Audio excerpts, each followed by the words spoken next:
Déclaration des responsables du parti Les Démocrates du Borgo.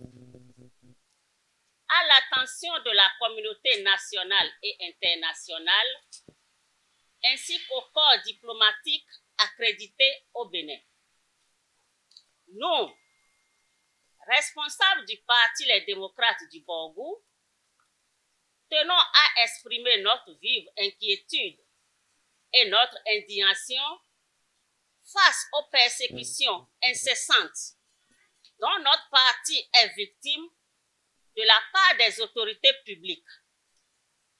En effet, malgré notre statut de parti légalement constitué et enregistré en République du Bénin et notre représentation à l'Assemblée nationale, nous faisons face à des entraves inexplicables dans notre droit régalien d'animer la vie publique, des entraves d'ordre administratif et policier qui nuisent gravement à nos activités politiques essentielles. Il est inacceptable qu'en tant que force publique légale et légitime, nous subissions des pressions et des restrictions fréquentes qui freinent notre capacité à exercer nos droits démocratiques. Ces agissements peu orthodoxes nuisent non seulement à notre parti, mais également à la santé de la démocratie au Bénin, alors que les élections de 2026 s'approchent à grands pas.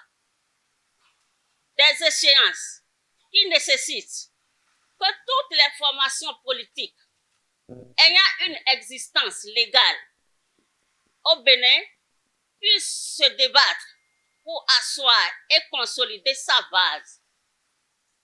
Malheureusement, nous constatons avec amertume que le climat politique se détériore et que les voix dissidentes sont littéralement étouffées, ce qui est contraire aux principes fondamentaux de la démocratie et du pluralisme politique qui constituent le chemin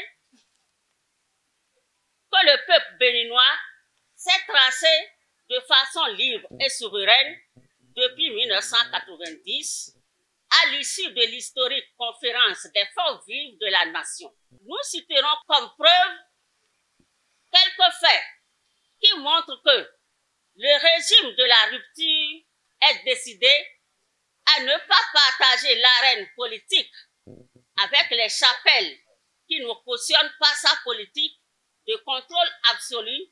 Surtout, il s'agit de la fermeture sans ménagement du siège des transporteurs du Bénin à Parakou, simplement après que ceux-ci aient sollicité la disponibilité du parti Les Démocrates pour s'extérioriser sur les multiples difficultés qui accablent leur corporation du fait des réformes injustes.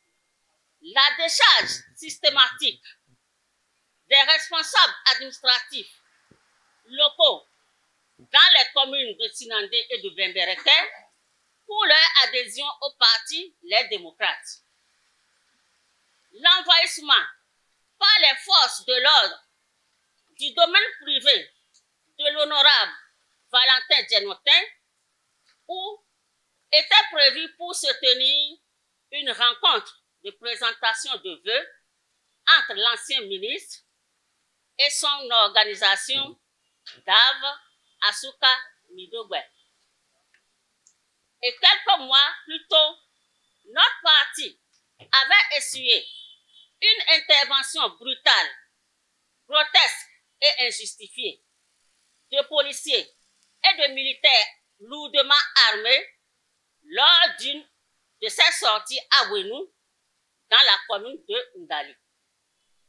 Ces agissements malsains et dégradants pour l'image de notre pays se sont observés également avec les organisations syndicales qui, par 2 fois, dans le mois de janvier ont vu leur droit de manifester passivement bafoué par des déploiements massifs et abusifs des agents de la police républicaine à la bourse du travail.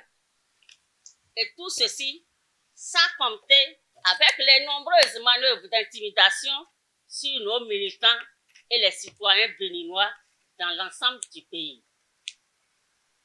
Chers militants, nous appelons donc la communauté nationale et internationale à être témoins de cette situation ainsi que les violations des droits politiques et civils qui en découlent.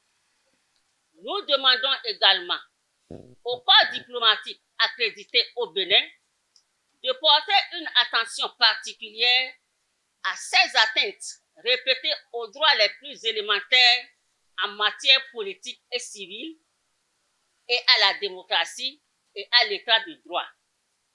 Les principes de liberté d'expression, de rassemblement pacifique et d'association doivent être garantis pour tous les acteurs politiques sans distinction. Ce plan du régime de la rupture, cyniquement mis en œuvre, n'est pas encore de nature à nous désarmer. Et c'est pourquoi nous réaffirmons notre engagement solennel à défendre nos droits et à poursuivre nos activités politiques en dépit de ces obstacles. Nous sommes déterminés à continuer à sensibiliser, à mobiliser et surtout sur tout le territoire national et à travailler inlassablement pour le bien-être de notre population et l'avenir de notre pays. Fait à Parakou, le 1er février 2025.